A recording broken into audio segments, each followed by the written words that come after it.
Hi കൂട്ടുകാരെ, എല്ലാവരും വായോ. നമുക്കൊരു എളുപ്പത്തിലൊരു മാമ്പഴം കൊണ്ട് ഒരു ചെറിയ ഒരു ഐസ്ക്രീം ഉണ്ടാക്കി നോക്കാം. പിള്ളേർക്കൊക്കെ എളുപ്പത്തിൽ ഉണ്ടാക്കി കൊടുക്കാൻ പറ്റുന്നത്. ഇവിടെ പൊന്നൂന് ഉണ്ടാക്കി കൊടുക്കണം. പൊന്നൂണ് ഉണ്ടാക്കണ ആളിവിടെ. ഇതേ ഇപ്പം മാങ്ങയൊക്കെ നല്ലോണം നമ്മൾ കഴുകി ക്ലീൻ ആക്കിയതിന് ശേഷം അതിൻ്റെ തൊലിയൊക്കെ കളഞ്ഞ് അതിൻ്റെ പൾപ്പ് മാത്രം എടുക്കാം. പൾപ്പ് മാത്രം എടുത്തതിന് ശേഷം അതിൽ കുറച്ച് പഞ്ചസാരയും കൂടിയിട്ട് നമ്മുടെ മധുരം ഇഷ്ടമനുസരിച്ചിട്ട് പഞ്ചസാരയും ഒന്ന് കൂട്ടി ചേർത്തിട്ട് അതൊന്ന് നല്ലോണം ഒന്ന് വേവിക്കാം. ആ പൾപ്പ് നല്ലോണം വേവിച്ചതിന് ശേഷം നല്ലോണം അങ്ങോട്ട് വെന്തോട്ടെ.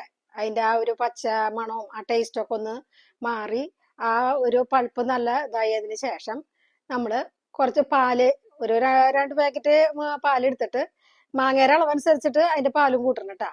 പാലെടുത്ത് നല്ലോണം കുറുക്കി വറ്റിച്ചതിന് ശേഷം അതിൽ കുറച്ച് പാൽപ്പൊടിയും കൂടിയിട്ട് നമ്മൾ മിക്സ് ചെയ്യുന്നുണ്ട്.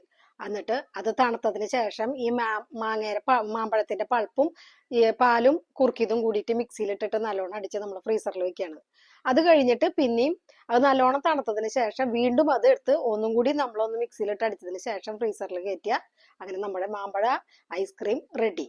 അപ്പോൾ എല്ലാവരും വായോ, കഴിച്ചു നോക്കുക, ഉണ്ടാക്കി നോക്കുക. പിന്നെ ഈ ചെറിയ ഒരു ഇത് നിങ്ങൾക്ക് വീഡിയോ ഒക്കെ ഇഷ്ടമായെങ്കിൽ, നമ്മുടെ ഐസ്ക്രീം ഒക്കെ ഇഷ്ടമായെങ്കിൽ ഒന്ന് സബ്സ്ക്രൈബ് ചെയ്യുക, ഷെയർ ചെയ്യുക, ലൈക്ക് ചെയ്യുക, അങ്ങനെ നമ്മൾ സപ്പോർട്ട് ചെയ്യാം കേട്ടോ.